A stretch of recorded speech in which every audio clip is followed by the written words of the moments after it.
En Martinique et en Guadeloupe, une légende persistante raconte l'histoire d'un être surnaturel, le Dorlis. Selon les croyances locales, cet esprit maléfique hante les nuits des dormeurs, s'infiltrant dans leurs rêves et prenant possession de leur corps. Mais qui est réellement ce Dorlis ?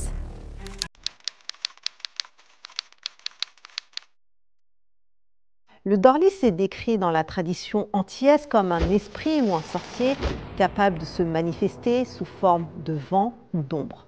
Ce phénomène se produit principalement pendant le sommeil, où les victimes se retrouvent dans un état de paralysie, incapables de bouger ou de crier, tout en étant conscientes. De nombreuses personnes rapportent des sensations de poids sur la poitrine, de froid intense ou de pression invisible. Certains témoignages affirment que le Dorlis, contrairement à d'autres entités nocturnes, serait une personne ordinaire pendant la journée, se métamorphosant uniquement la nuit pour accomplir des rituels mystiques. Selon cette version, le Dorlis utiliserait ses capacités pour se glisser discrètement dans les maisons, cherchant à établir une relation intime avec ses victimes endormies.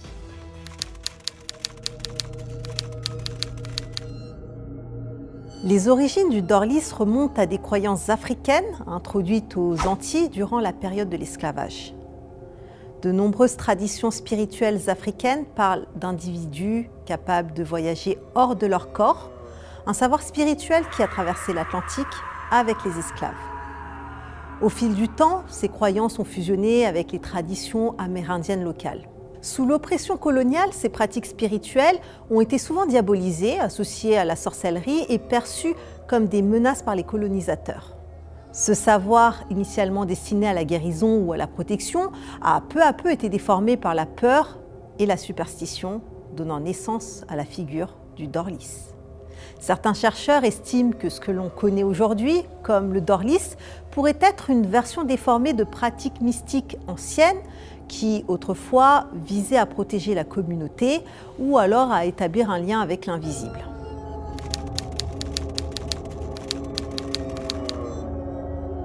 L'un des aspects les plus mystérieux du Dorlis est son lien présumé avec la sorcellerie. Selon certaines croyances, le Dorlis ne serait pas un simple esprit errant, mais un homme capable de se métamorphoser à l'aide de rituels occultes. Cette transformation lui permettrait de hanter ses victimes sans être vu, abusant de leur corps pendant leur sommeil, sans laisser de traces physiques. Pour certains, le Dorlis serait invoqué par un sorcier dans un but bien précis, punir une personne, espionner des ennemis ou, plus sinistrement, manipuler l'esprit ou le corps d'une victime. Afin de se protéger, des pratiques de protection sont couramment recommandées, donc par exemple utiliser du sel près des portes, mettre des herbes de protection sous le lit ou encore appliquer de l'huile de ricin sur les portes.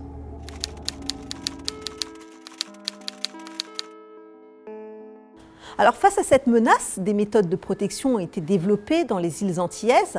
Parmi les plus populaires, on retrouve le fait de dormir avec ses sous-vêtements retournés ou alors de porter des sous-vêtements noirs. Donc c'est une astuce qui est censée perturber les actions du Dorlis.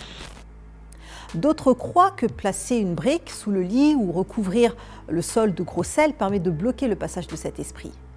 De plus, des prières ou des bénédictions spécifiques sont souvent utilisées pour éloigner cette entité malfaisante. Ces rituels, bien ancrés dans la culture locale, visent à protéger les individus contre les attaques spirituelles perçues.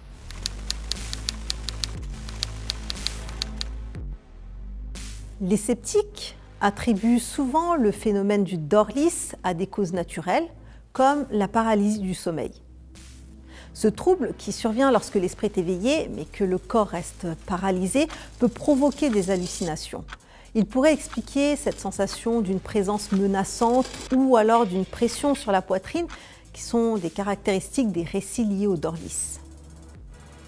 Cependant, pour ceux qui croient fermement à l'existence du Dorlis, ces explications scientifiques sont insuffisantes. Ils considèrent le Dorlis non comme un trouble médical, mais plutôt comme une entité réelle, malveillante, qui hante les nuits des Antilles depuis des siècles.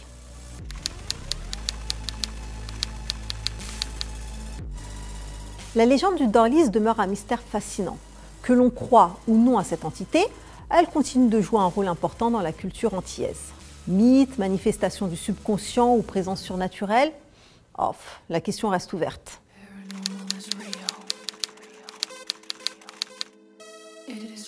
Et vous, avez-vous déjà ressenti une présence étrange durant votre sommeil?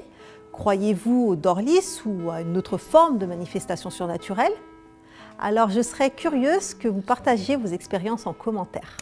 Si vous avez aimé cette vidéo, n'hésitez pas à vous abonner et on se donne rendez-vous au cœur d'autres mystères.